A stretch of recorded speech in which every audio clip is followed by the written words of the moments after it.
You know that Keeley Companies is all about fostering the world-class culture through their incredible cultural pillars. Well, it was time to add a seventh cultural pillar, Keeley Green.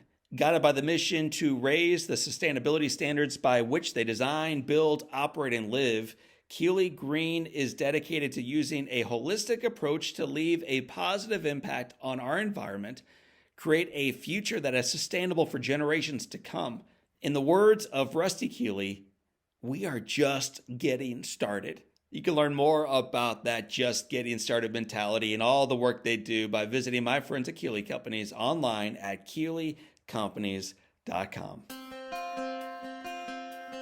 Welcome to the Live Inspired podcast with John O'Leary. John is the #1 national best-selling author of the book On Fire. He's a world-class inspirational speaker, and he's the host of the Live Inspired podcast. John interviews extraordinary individuals on their life story so that you can wake up from accidental living and more fully live your life story. Here's your host, John O'Leary. Well, hello, my friends, and welcome to the Live Inspired podcast with John O'Leary. One of my favorite things about our podcast is not only bringing you these amazing guests, but we also listen to the ideas that you, my friends, my family, my listeners, bring forward to us. And several different listeners brought forward the idea that we need to bring this person onto our show today. Well, we received your ideas, we've listened to them, and we've invited her. You're going to love her. Her name is Sharon Pope. Sharon Pope is a relationship coach who has helped countless couples find clarity and confidence in their relationships. After navigating her own journey through heartbreak and then self-discovery and then lasting love, she now guides others to build relationships rooted in trust, in communication, and leading to joy. Today, Sharon joins us to share how to rekindle intimacy and fun in long-term relationships, how to bridge the divide when couples feel discouraged, and how taking radical self-responsibility can transform not just relationships, but life. She's going to be open about some of the difficulties she's had along the way, what she's learned, and ultimately what it means for you. My friends, Sharon's wisdom will challenge you to look inward, embrace curiosity, and take ownership of the love you want to experience in your life. Whether you're searching for clarity in a relationship, or you simply want to strengthen the connections in your life, you will walk away from this episode feeling empowered, hopeful, and ready to take the next right step. So let me loop her into the conversation. I think you're going to really enjoy this episode with my friend, and now yours. Her name is Sharon Pope. Sharon, welcome to Live Inspired with John O'Leary. Thank you so much.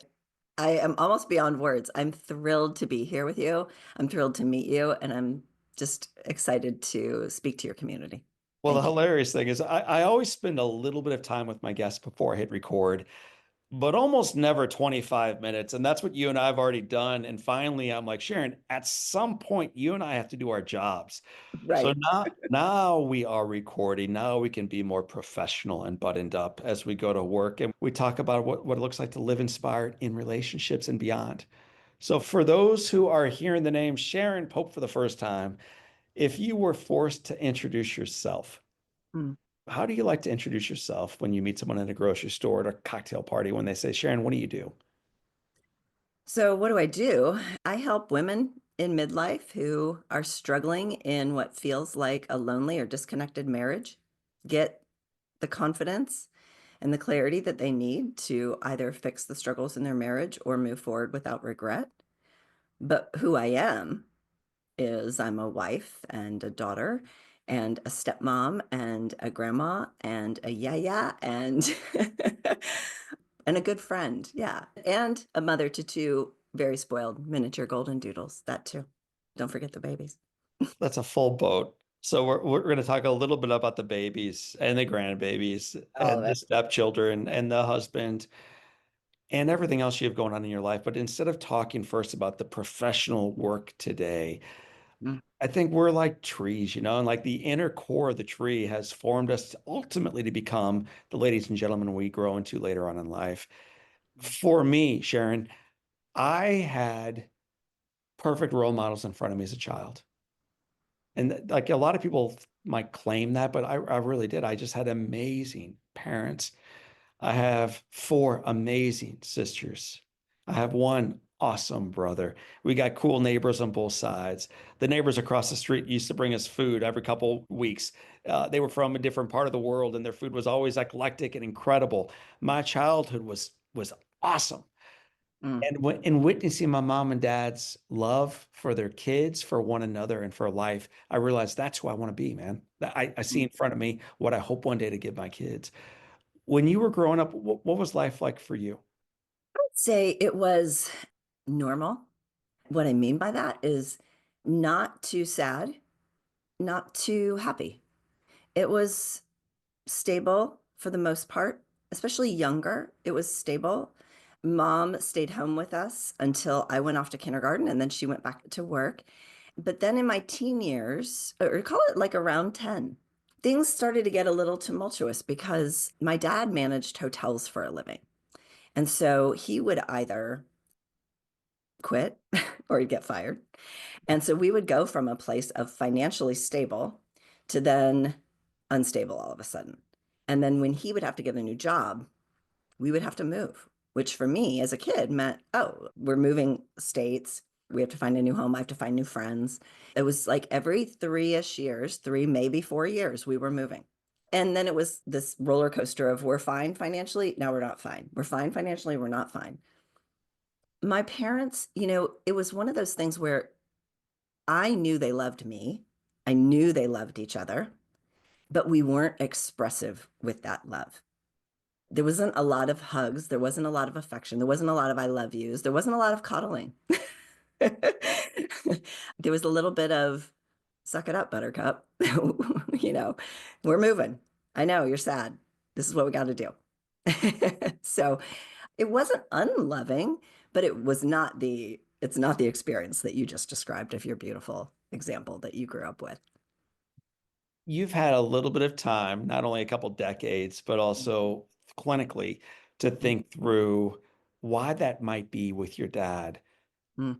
Working successfully for 2, 3, maybe even 4 years, and then just flaming out, either quitting or getting fired, and then we pack up and move town. Why do you think that was? What was it about your dad that had him do the work for a while and then bail on it? Mm. So much about my dad and his upbringing, like, because we all just live out our upbringings, Right? was that he very much needed to be right. Sometimes that would cause upset. He wasn't terribly manageable or coachable. He really thought that his perspective was correct. I read the book, The Happiness Advantage, and I saw that you had Sean Acor on the podcast at one point. There was an example in that book. This was probably 10 years ago. I read that book. It was a long time ago. And they were talking about IRS agents and how you literally are training your brain to go looking for what's wrong. And then that impacts every part of your life because that's what you're trained and rewarded to do. And I feel like my dad would come into managing hotels and usually they're in trouble if you have to find a new manager. So it was like he'd come in and he had to find what was wrong. And so I think like that really resonated with me that he was always looking for what was wrong and how he could fix it because he had to have the answers. And so I think that that in many ways, probably made him successful in some parts of his life and not so successful in some other parts of his life. Well, I know you become wildly successful in parts of your life professionally, certainly. Did you always know you wanted to go into marketing? How did that happen? Oh my gosh. No. So, No? no. So I wanted to be an interior designer. And then I got into college and I really loved psychology and I wanted to go into psychology. But then someone told me, you can't do anything with psychology unless you go get an advanced degree. So you got a total of 8 years, another at least 4 years ahead of you. And at the time, I was like, I don't want to do that. I was ready to get out and start living. And so I was like, okay, I'll do design. I did that until the summer or between my junior and senior year when I decided to change my major, which my parents were super excited about. Changing my major. I had had an internship and I realized that designers don't make any money. So I was like, well, I'm going to go into marketing in the design industry. I'd been getting a marketing undergrad. So I got this specialized studies degree. I got out and I got a job in marketing in the design field, and I loved it. And then from there, I didn't want to move away. I'm a Midwesterner too, and I didn't want to move away. And so then I decided to change, going from design to like payments and banking and not so sexy creative stuff, but I made more money. So I was successful at it. And people used to always ask me, if you could do anything, Sharon, would you do marketing again? And I would always be like, heck no, no, no. I would write books. I would be a public speaker.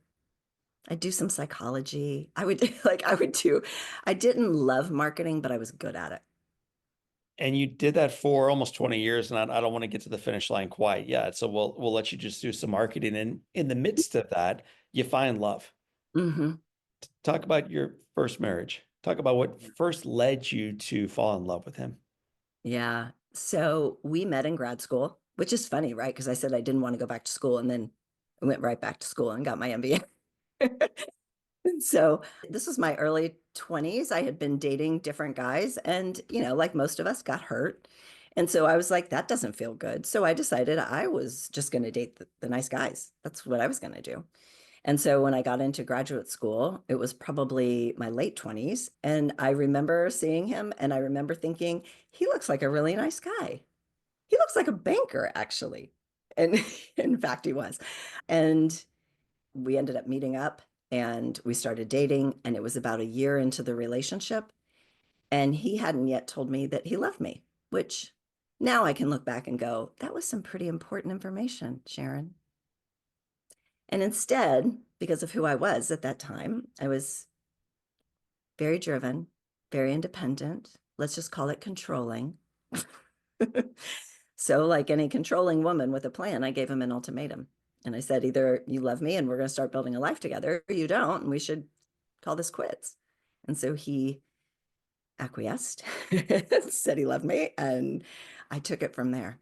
And we started building a house, and we moved in together, and we planned a wedding, and he just sort of came along for that ride. Not He's an adult making grown decisions, like, but I do take a lot of responsibility for not just sort of checking in with how are you really feeling, and is this right for you, and is this right for me. It was more like, he's a nice guy. I remember exactly where I was, and we'd only been dating 3 months. And I remember I was driving and I was getting on the freeway, and I thought to myself, I'm going to make this work because he won't hurt me. So your drive to get from getting hurt was more powerful than your drive to see something truly beautiful take place in your life and in Thousand, your relationships. 1000%. You think Right. that And if you look at we were talking about my dad and his upbringing, and then you think about because that impacted me. That was me trying to keep myself safe. My dad, his version of safe was being right. My version of safe was not getting hurt emotionally, but it was still this underlying, like, keep yourself safe. there's the C.S. Lewis quote, and I wish I could just boom, Yeah. throw it out at you about locking your heart in a trunk, and Mm, it will stay safe, right? Because no one will be able to hurt it. But at that same time, it will rot up and dry up and ultimately become useless. yeah. And sometimes in a relationship like this, that's what slowly begins to happen. Like it just seeps the life and the love and the vibrancy out of both people. Yeah. You slowly step forward into this relationship and you stay in this thing for more than a decade. I'm sure you tried everything to make it work. Just walk us through. You've been public about this before, and you're not the first or the last person to go through a divorce. What happened that led up to yours? It was about 8 years in that I started to notice how other couples engaged with each other. There was a presence, a connection, certainly an affection that was there with them that felt very foreign to me. And I didn't know how to get it. I didn't know how to create it. It wasn't anything that I had experienced. I can even look back and say, I know why I chose him because I didn't grow up in an affectionate household. Neither did he. And so I didn't have to stretch that muscle. But I just felt like there was something really missing. And so I, went to him and we would talk about it and I would ask for more affection. And, like most women, I think we go to our spouses and we're like, this is what I need. This is what I want. Can you give it to me? Now I can look back and go, I should have went How can I be more affectionate with you? How can I open up my heart to you in a new way? I didn't do any of that. I just wanted him to serve it up on a silver platter. And then, frankly, I didn't know how to receive it because I hadn't had that modeled for me. So we had this sort of roommate type scenario. And I kept asking for more affection and connection. He didn't really know what that meant. He said, "Can you tell me what that is? What do you want me to do? Just tell me what you want me to do." And I remember one time I said, "Okay, I'm going to need a hug a day." And so, he dutifully came home and would give me a hug a day. And I remember I was standing in the kitchen one time. I'd gotten home from work earlier than him, and I was probably just getting dinner ready or whatever. And he comes in and he had his satchel or whatever in his hand. And he comes over and he gives me one of those one arm buddy hugs, like a shoulder to shoulder hug. And I was like, oh, I'm going to need to be more prescriptive. Can you put that down and give me a two-hand hug? So that gives you a sense for like a little bit of just, it was awkward almost in terms of our level of affection and where we could meet each other there. And so he tried and I tried. And certainly, I think I gave up before he did. My ex-husband was and is a good, kind-hearted human being. And what I am eternally grateful for is he is remarried to someone now that I suspect thinks he is the cat's meow. No changes required. Probably thinks he's incredible and amazing in all the ways, because in many ways he really, really is. We could spend the remaining aspects of our time on that and what happened, what led to it, what went wrong, what could have gone right. Yeah. Instead, I think for you, it forced in ultimately a very positive way for you to take a deeper look at yourself, at the reflection in the mirror. You get a second chance at life. Yes. And you talk about you were trying to find the person who would be like kind of Mr. Right. And you realize you couldn't find that person. You had to become that person. Can you expand on that? Because and before you do, I think that's true. Anyone not in a relationship right now, that's what they're seeking. That person Yep. will complete them, Jerry Maguire. You complete me. Thank heavens. And you challenge that belief system with saying, yeah, that's lovely in Hollywood, but what you need is to become that person first. Yeah. So once my marriage had ended, and then I was dating different men, and I'm trying to find the one, I'm trying to find the perfect match and all this. And it was just explosion after explosion, little mini explosion. Like nothing was really working. Nothing felt sustainable. And so ultimately, what I realized was the only common denominator here is me. And so I had to start getting really honest with myself. It's really not about them, it's about me. And if this was the kind of relationship that I wanted to have, who did I need to become in order to attract that, to create it, and to be able to sustain it? And that I can't even tell you that there was like this one pivotal moment that I got that, but somewhere in that time of my life, I really got it. And that was the thing that shifted everything in my life because it got me on the path to taking such radical self-responsibility of the only thing that I can ever control is myself. So I had spent my 20s and 30s trying to control anything and everything and everyone so that I could feel safe. And then that's really when I got it that the only thing that I can really ever control is myself. But that's a lot. When people are listening to this conversation, it's easy, I think, even to miss what that means to control yourself. Mm. I think we understand a little bit about what it means to try to control your mother-in-law or your overreachy dad or spouse, whatever it might be. When you say, I had to take radical responsibility for my life, Mm. give us some examples of what that meant in your case. So, how had I contributed to the failure of my marriage? What was my role? Because it was my first inclination, like many people's, is how are we not a good fit or how is he wrong for me or whatever. I never really got into like blaming him because he was such a good human. But like, what did I do to facilitate the coming together and the demise of that marriage. What was my role in the creation of the relationships that came after him? And twice in between there, like I really met someone that I loved, but that exploded too. It wasn't like those weren't healthy. It doesn't mean that they were sustainable, but that also doesn't mean that I didn't love those people. So I had to look at that. And even, and now you fast forward to today, and this past weekend, I had had an upset with a friend. And it always takes me like, it takes a minute. It doesn't always happen like immediately. But within, I'll call it half a day, I was like, what was my part?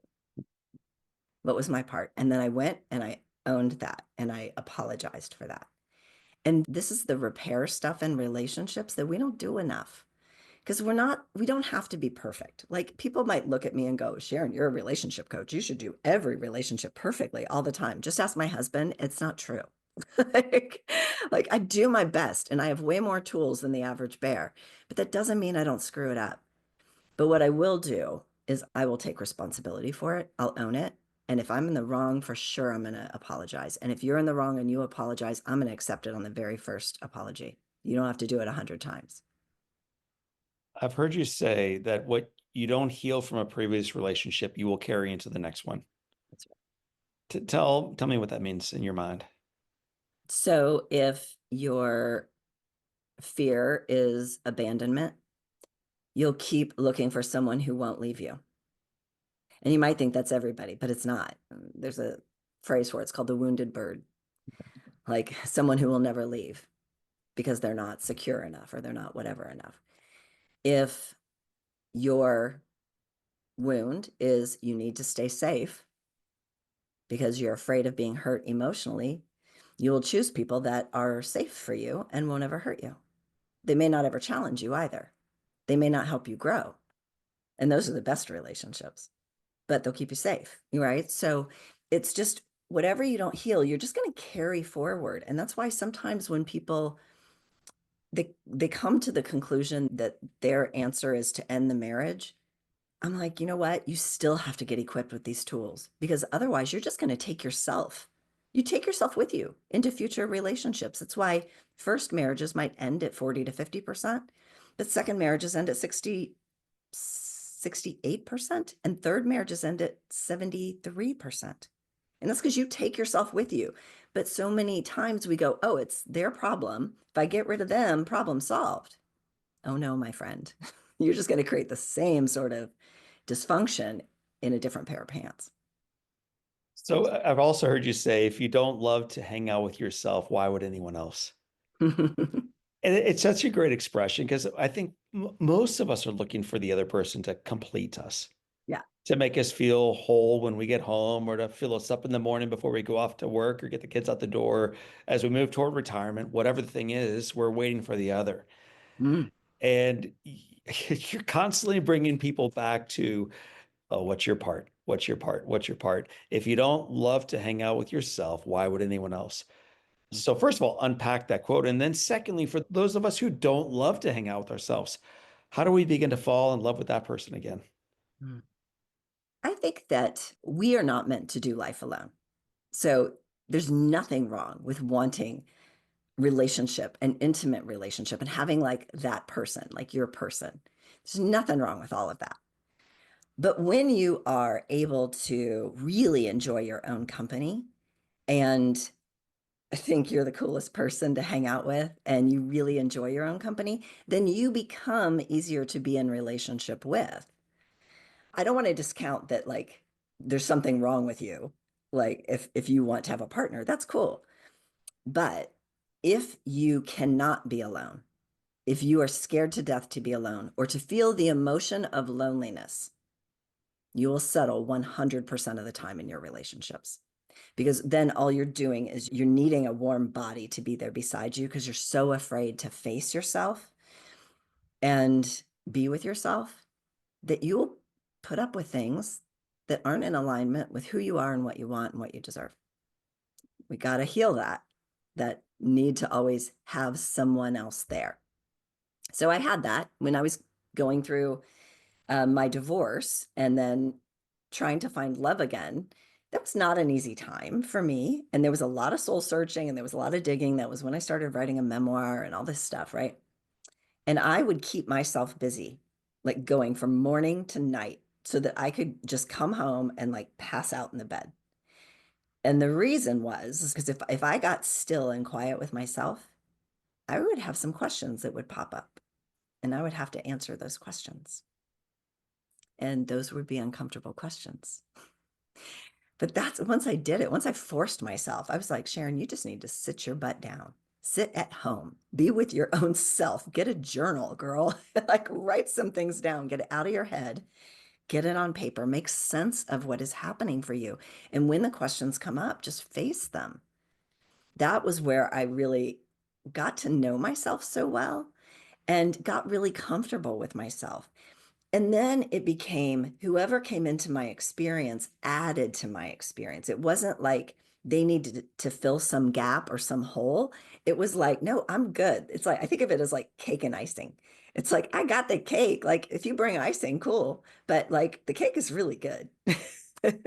So the cake is now good, and in steps the icing. Tell me about Derek. Derek, who I've done a little bit of recount on, is like a stud, man. I mean, he is just a cool man. So, where did you meet Derek, and what did you fall in love with in regards to Derek?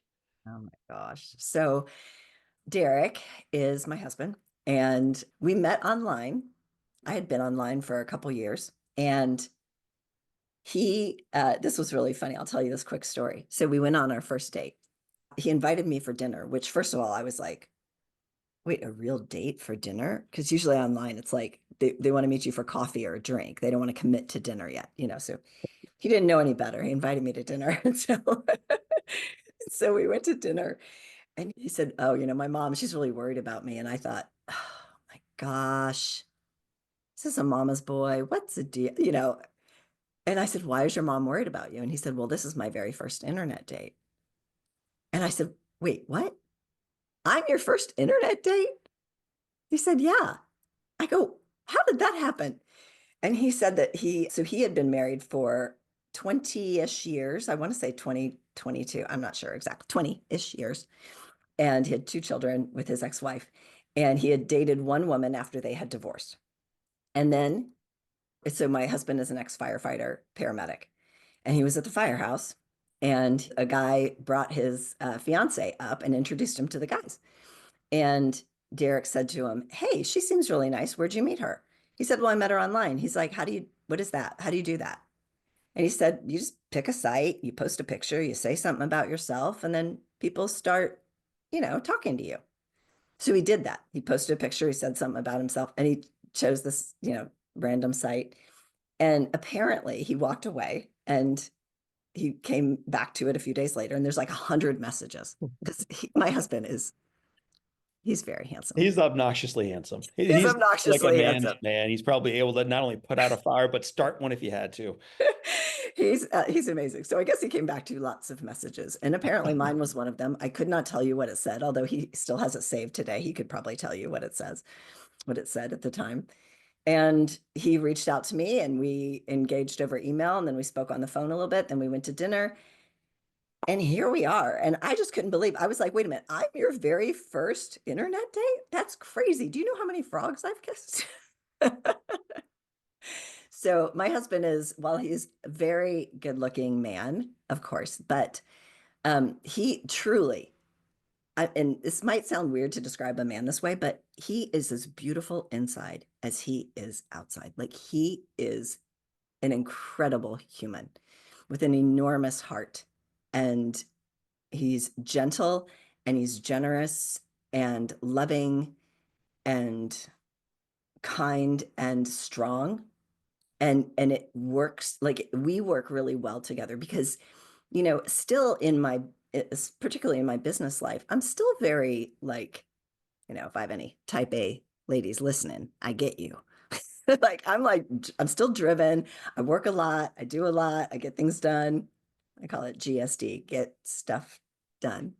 But when it comes to our relationship, because he is so, like, call it strong masculine energy, I have to dial it down for us to be able to work together. Otherwise, we're going to just do this all the time. I remember one time we were making the bed and the Today Show was on, and someone was on there and they were talking about how one person is always in charge of the relationship. And I thought that was kind of funny. And so I said, who do you think's in charge of our relationship? And I 100% thought he was going to say me, because I 100% thought it was me. And he goes, I am, of course. And I was like, wait, what? And I thought about it for like probably 20 seconds. And I was like, yeah, I'm good with that. Yeah, I'm good. This relationship is going to lead ultimately to you being comfortable enough in your own skin Mm, to do the kind of work that allows you to serve other folks out there who are struggling in their relationships. so true. I mean, it's an iterative process, and I'm going to kind of fast forward because I want to get specifically into a couple questions. Okay. But you're seeking the next right step. You refer to it not as being fired, but freed from your job as a CMO, which is an Yeah. unusual, cool way to describe Yeah. being liberated from employment. You Mhm. then find yourself in a coaching, first maybe career coaching, then maybe Mhm. executive career coaching, and then ultimately relationship. And then specifically, you mentioned it already about the individuals you're serving today, but how did you stumble into specifically who you wanted to serve? So I'll back up just a hair for a second. Yeah. I knew that when I got freed from my job, I didn't know what was ahead. But when I saw that Martha Beck had a coaching program, I thought, oh my gosh, that's going to help me with whatever is next. I still didn't know what was next. I didn't even know what a life coach was. But I thought, well, I'd had executive coaches. So sometimes we talked about personal stuff. Maybe that's what that is. But I just knew this was going to help me sort of clarify, clear the cobwebs off, if you will. Right. And so I got into it. And then I started to see how, like, writing and speaking and coaching and things like that could sort of all come together on a platform. When I got my coaching certification and I started building a coaching practice, I had a coach at the time, and everyone was saying, you should just be an executive coach. And so I did that a little bit. I tiptoed into it, but I never fully committed to it. And every time I would speak to someone and they would talk to me about how they were mad at their boss or ticked off at their peers that they were making more money, I just wanted to poke myself in the eye. It just wasn't my thing. I feel like that had just played out, for me. It just, that ship had sailed. There Yeah. wasn't energy there for me. I knew how to make it work intellectually, made perfect sense. And so the coach at the time, she said, what is it that you want to talk about all day long if you weren't even being paid for it? And I was like, oh, all I want to talk about is love and heartbreak and marriage and struggle and blah. And she's like, okay, good. Can we stop talking about all the business stuff, please? And so even from there, though, I started with helping newly divorced women find love again. And that was okay. But I really like big shifts. I don't know if it's the dopamine hit I'm chasing or what, but I like to see people have really big shifts. And dating is a slow process, and it should be. Then I went into heartbreak. So where they were broken up with in some way, whether that was just a dating relationship or a marriage, and the marriage ended. And I did like that work, but it was heavy work because they're very much in meltdown mode. You're feeling all the feelings all the time. So I focused on that for about a year. And then I got into stay or go because there were so many people that were contacting me about that sort of realm. And I thought, let me just explore this a little bit. And so I got a few clients in that range. And then I went, oh, this is it. This is what I love. And honestly, I have just never looked back. And so I've been doing this 12 years. This has probably been 10 years of just stay or go. So I mentioned into our online community that I had the honor of interviewing you today and invited them to send in some questions to this 9-time author who really is expert in this space. And the most common question came either in regards to intimacy or Mm-hmm. lack thereof in a marriage, or this gradual schism that seems to be pushing couples farther and farther and farther apart. And to me, they're not the same question, but they're similar enough that I'm going to ask it as one. For those who are struggling with intimacy in their relationship, they're struggling with the sense of growing apart from one another in a relationship. Give us some ideas of what we can do, what they can do to grow closer together with their loved one, with their partner, with their spouse. Yeah. I wish someone would have told me and would tell all of us when we get married, look, there's this nurturing, loving, safe, predictable feeling of home that comes with love and marriage. And that is a beautiful thing. But there is also a part of you where you crave some desire and some adventure and something that you can be curious about and to explore. And that desire part of you, if you don't nurture it, it will die. It's like a fire that you just don't tend to. And so it will die out. You have to pay attention to that. The friendship and the way you function and co-parent and all that, that will probably, like, I don't say it'll come naturally, but it'll come way more naturally because you have to function. Like that's how marriages and families function, is on routine and predictability and stability and all of that. That's how you function really well. But that other part of you still needs a little bit of tending to here and there so that it can stay alive. So I wish someone would have told me that. When people get to a place of disconnection in their marriage over the course of years, the thing that I would tell you is that your first order of business is not to try to get that fire going ablaze again to where it's a big bonfire. That's a really big jump. You can get there, but there are steps to getting there. You have to then walk through trust. Like, do I emotionally trust this person? Do I trust them with my heart? Do I trust them with my innermost thoughts? Is there friendship? Is there even fun? Like, are we still having fun anymore? Because I don't know. A lot of marriages and then with family and everything, it's like the fun got sucked right out of the marriage. Who has time for fun anymore? And so there's a lot of steps to then getting to a place of where there's real intimacy in the relationship. And then there's the place of where, okay, we can talk about sex and your clothes wanting to pop off and all the things. Okay, fine. But like sometimes people will use that as like, they'll say to me, Sharon, I just like, I can't ever see myself desiring my partner again or wanting to have sex with my partner again. And so is this just done? And I'm like, look, it's not just done. There is a path back to that. It's not an easy path. It's not a quick path, but there is a path, but it is also not your first order of business. We've got to figure out what are the elements of the marriage that have not been working for you that created the disconnection. There's probably some resentments that have been built up that need to be seen through a different lens and potentially forgiven so that you can open your heart again in a safe way. And then you can start moving up that ladder. I call it the ladder from disconnection back to desire, of like moving through those steps to get back to a place of where there really is desire in your marriage. Because I'll tell you, like we were talking about Derek and how handsome he is. Okay, fine. But like even after 14 years together, like it's not like I look at him and my clothes just want to pop off every day. Like that's not how it happens in marriage. It's that's not realistic. Speak for yourself, Sharon. Okay, fine. I'm just making sure my wife is still tuning into these Yeah, podcasts yeah. so I can She's get gonna be yelled at like, thank you, tonight. darling. All right. So give us then one step to do exactly that. One step to have a little bit more fun. One step Mm. to make sure we're a little more trustworthy and trustwilling. Just take a baby step toward it before asking a follow-up question. Well, let's go down the fun route because everyone can relate to that. And even if you're not struggling in your marriage, if you feel like you've lost some of that fun factor in your marriage, like it might be a good time to reach for that. That's a very personal thing of what you find fun. Some people might find hiking fun. I'm not a hiker, but you might love it. This was mostly when we lived in Ohio because since we moved to Florida, we've not found a comedy club. But I will tell you what, every 5 or 6 months, I was like, Derek, I need you to take me to a comedy club. I just need to laugh. I need to get my laugh on. Like, because I live in a very sort of serious place so much in my life that this sometimes I'm like, let's just go laugh at silly stuff. Can we, please?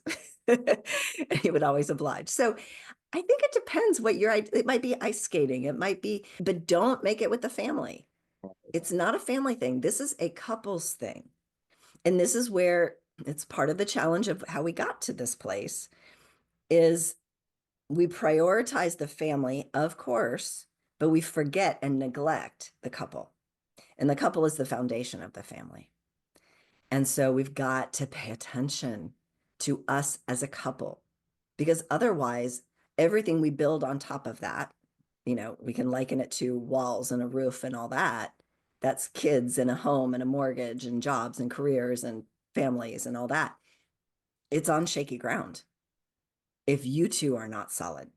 And so it's really important that you two invest in your marriage. And it is the greatest gift that you can give to your children. Even as you said, you were talking about your parents' example that they gave to you.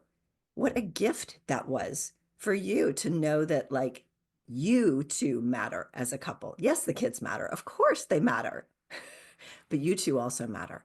And so try to find something that feels fun. And it can be anything. It can be travel, it can be a comedy club, it can be ice skating or hockey, something you've never done before, something you've always wanted to do, something you've been curious about, something you might suck at and not be good at, and just have fun.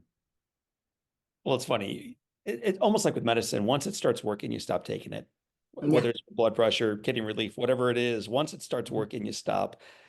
And the thing that brought us, you and Derek together, and Beth and John, and every other couple out there together, once you get there, you frequently stop doing the very thing that brought you there, which is Mhm. such a mistake. So date again, have fun again. One of the other questions we received a lot of is around finances, Oh, financial stress, yep. different versions of how people should allocate their resources, different priorities in what they want to spend their monies on. So for the couples that you serve, for the ladies frequently that you serve that see things differently than their spouse, Mm. how do you get aligned around finances? So the first thing I would say is start to look at this through the lens of you're not right and he's not right. You're not wrong and he's not wrong. No one is right or wrong here. You have different perspectives. It's just a perspective, it's an opinion. We deal with money based upon how we grew up with it. We create beliefs about it. And then our beliefs we think are facts. And my friends, feelings are not facts and opinions are not facts. So if you can come to the table with more of a curiosity about why your partner sees it the way they do, and even exploring like, well, where did that come from? Where did that belief come from in you? So that you can understand each other. Like even just starting from that place of Right. assuming you didn't marry an idiot. There's some good reason why they see it the way they do. And just like there's some good reason why you see it the way you do, if you start from that place, you are setting yourself up for such a better, more productive conversation than probably the way you've been coming at it, which is trying to get them to see it from your perspective because you genuinely believe you're right. But my friends, your partner believes the same thing, that they're genuinely right and they're trying to get you to see it their way. So here we are. I've heard you in other conversations talk about almost becoming a watcher. Yeah. And this is usually more around emotions than specific conflict, but I think Mhm. it applies here too. Tell our audience what it means to become a watcher. Becoming a watcher is about sort of pulling yourself out of the emotion of it to really see what's going on. So I almost think of it like a bird that sort of rises up and flies around and just watches what's happening. Like if sometimes I'll ask my clients, like if I was a fly on the wall, what would I see? When you said that, then what did he say? And then when he said that, how did you feel? And then when you like if I could just watch.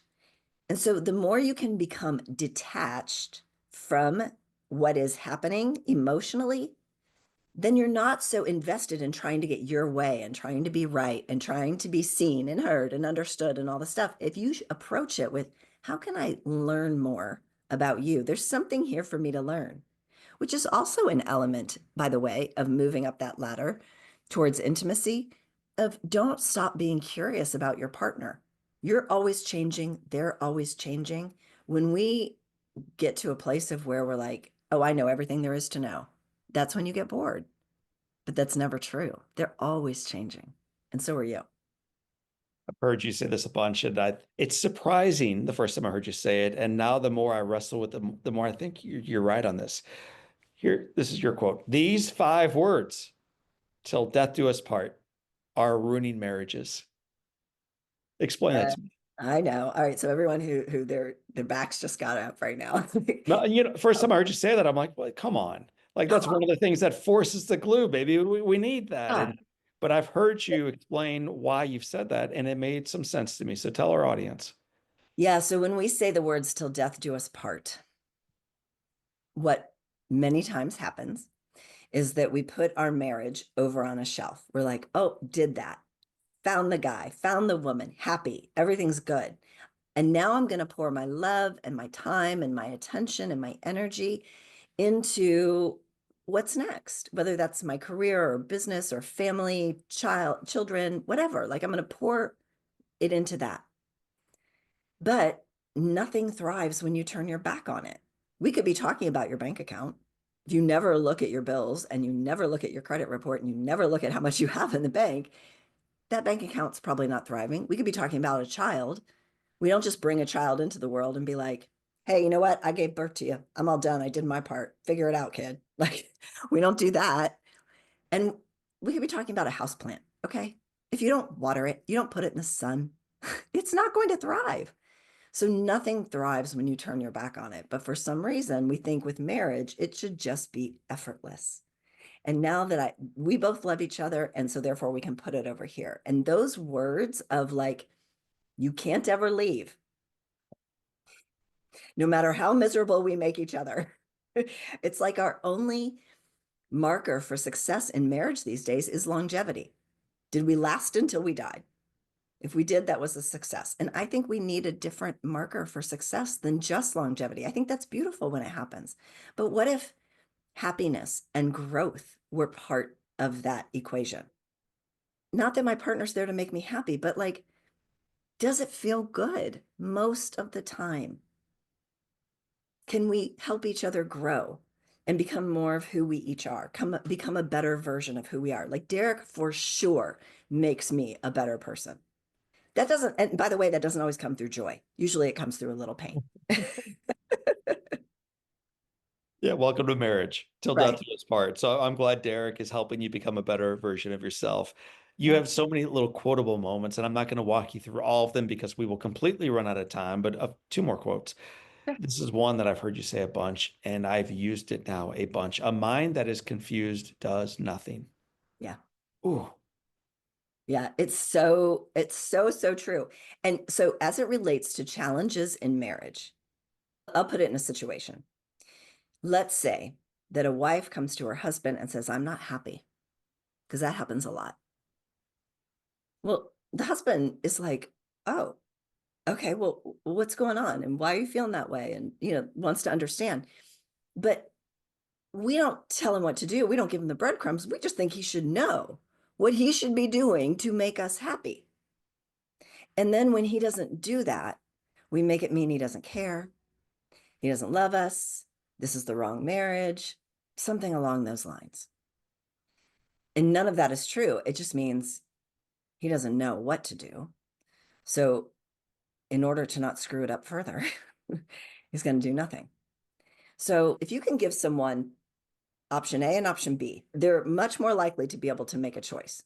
But if you give them option A, B, C, D, E, one, two, three, like it's too much. And it causes your brain to just sort of, it's like a gear that just freezes up. Like, right. I don't know what to do. So this is why communication is so critical in our relationships, because our partners are not mind readers and they do not see and experience the world the same way that we do. They don't. And so we've got to be able to help explain that to them. It's a kind thing to do, is to explain that. It's going to be hard for me to pick the final quote because I'm looking at six of them, but I think I'll choose number five. 90 mo.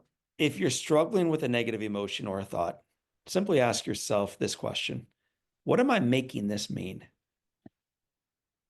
This is one of my favorite tools. This is one of my favorite tools of just realizing, what am I making it mean? Because once you realize you're giving meaning to anything, see, circumstances in our lives are neutral. Okay. And a circumstance is, I'm wearing a pink sweater. This wall is gray.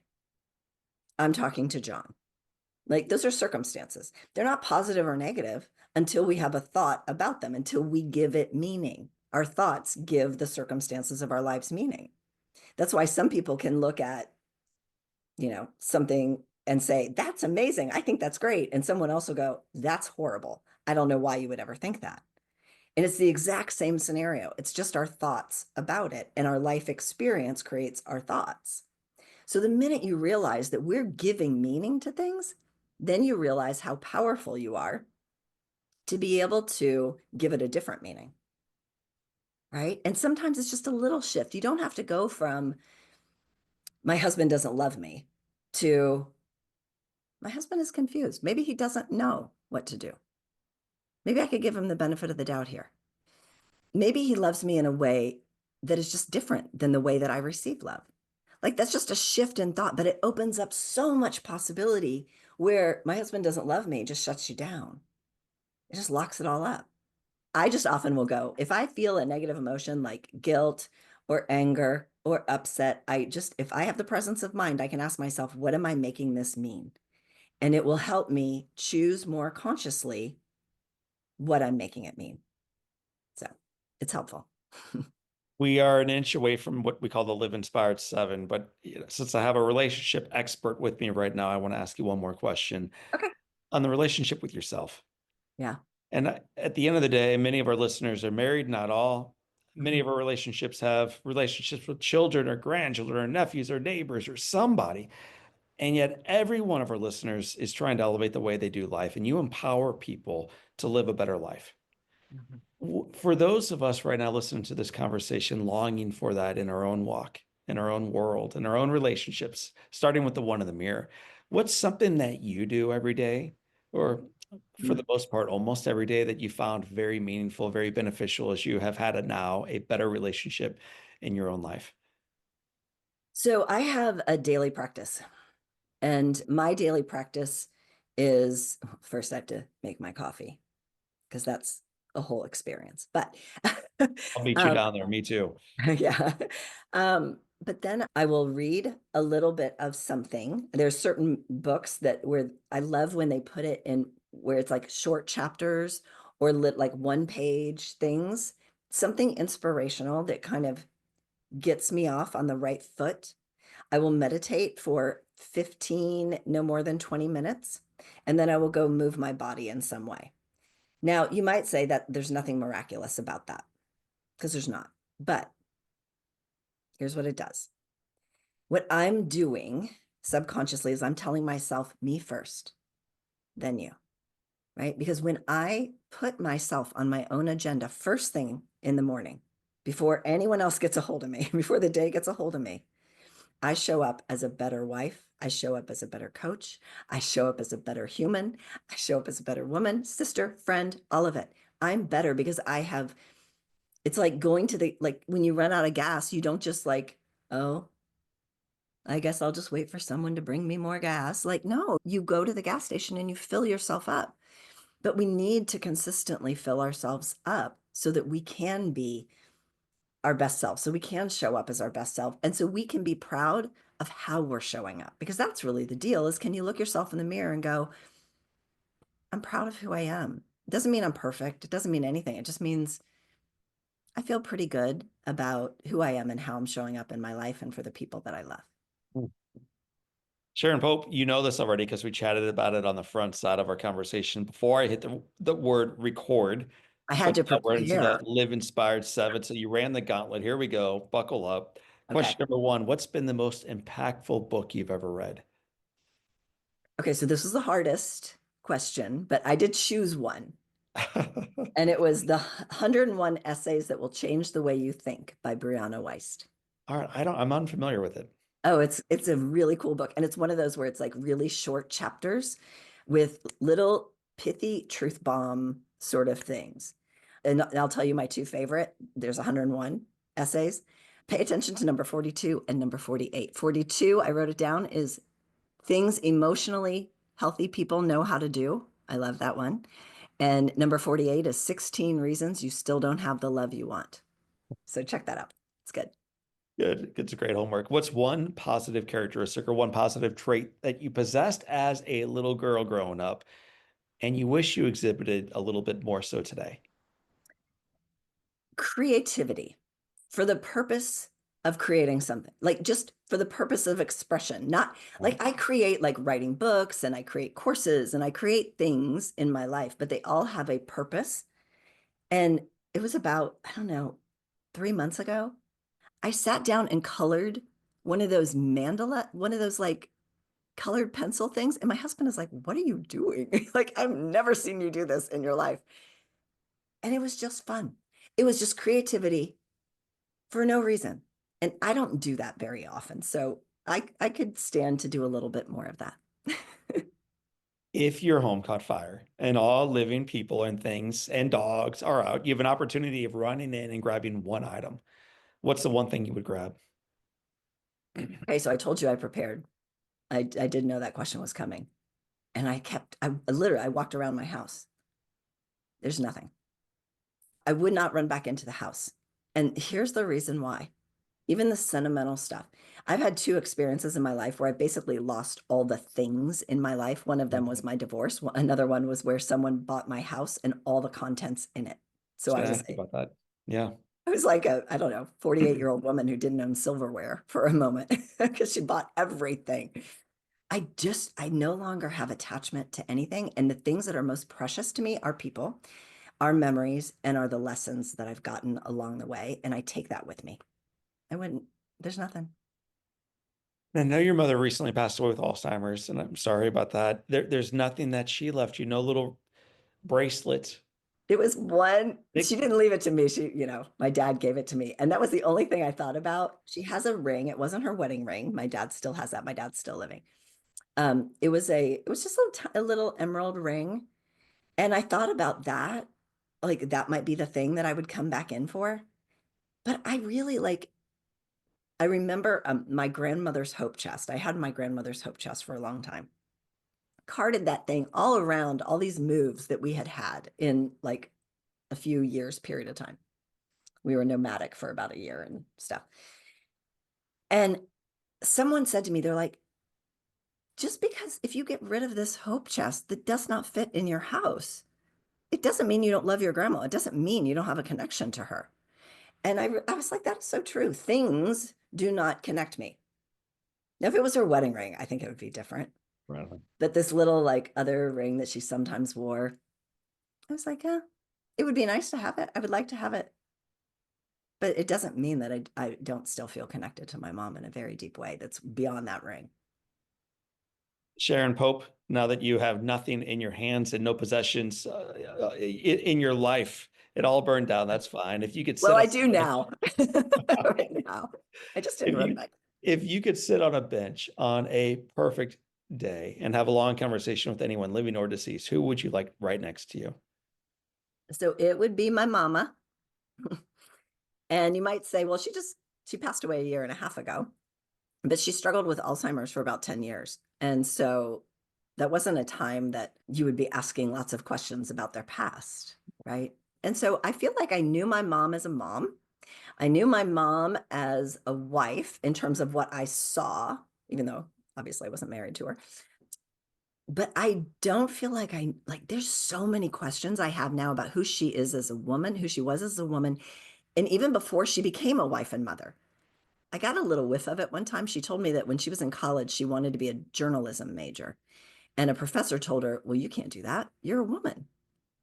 And then she changed her major and she went down an entirely another path. I feel like there's a lot of richness there that no one ever really asked her about that Yeah. there's so much I want to know. It's so common we hear people who say something similar on on Yeah. podcast. And my encouragement, if you still have a parent out there who you can sit down and interview and pry that kind of information from, we should. What an opportunity to really learn from those who've come before us. So what's the best advice your sweet mother or anyone else ever gave you? Become love, and you will never have a shortage of it in your life. We get really hung up on having love pointed at us, but if we can just get focused on love flowing through us, the rest of it takes care of itself. What advice would you give yourself at age 20? Darling girl, because you have to speak to yourself kindly. Darling girl, you are in control of very, very little. And here's what's great about that.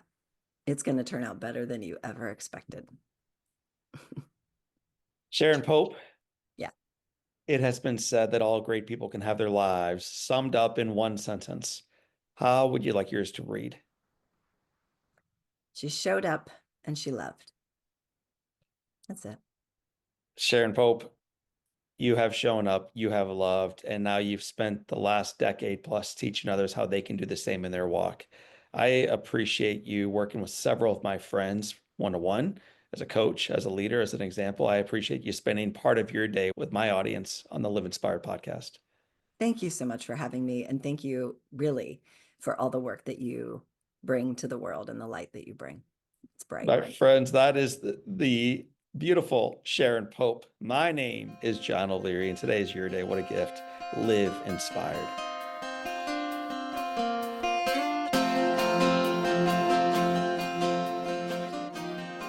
Well, my friend Sharon Pope shared so many ways to strengthen the connections in our lives. But one that stuck with me was this: we can't pour into others if we are running on empty. When we take time to refuel, whether it's a quiet walk or journaling or simply savoring that morning coffee, we show up better not only in our own life, but also in the lives of those we love. As partners, as parents, as colleagues, as friends, these small, consistent moments of care don't just make life better. They make love deeper, our impact greater, and our days more meaningful. Well, my friends, if you enjoyed this episode today, I think you're going to love the conversation that I had about, a couple of years ago with gratitude and happiness expert Shawn Achor. Shawn reminds us during this episode that it is in the darkest times that we can find the greatest optimism, gratitude, and social connections that matter the most. After 12 years of earning dozens of distinguished teaching awards at Harvard University, Shawn became a New York Times bestselling author of The Happiness Advantage. I know many of you read it. And The Big Potential. He delivered a TEDx talk with more than 19 million views and has worked with dozens and dozens of Fortune 100 businesses.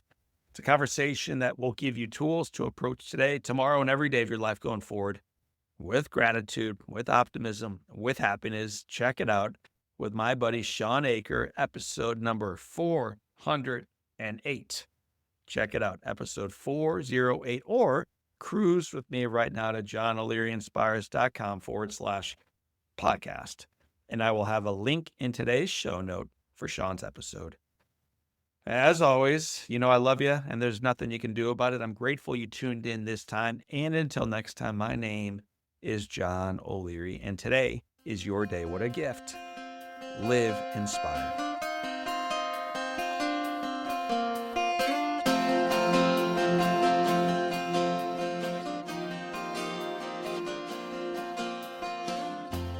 Keeley Companies was started almost 50 years ago by the one and only Larry Keeley. What started as a small family-owned paving company in St. Louis has grown to a nationally known full-service construction, development, and restoration partner. Larry the Legend, as he is affectionately known, has been a part of this growth every step of the way and continues to provide guidance as his son, Rusty, my buddy, drives their vision and achieves results on purpose. His unwavering foundation of a family culture with a focus on people has gotten Keeley Companies to where they are today, and their journey is truly just beginning. To learn more about Larry the Legend and Keeley Companies, check them out at KeeleyCompanies.com.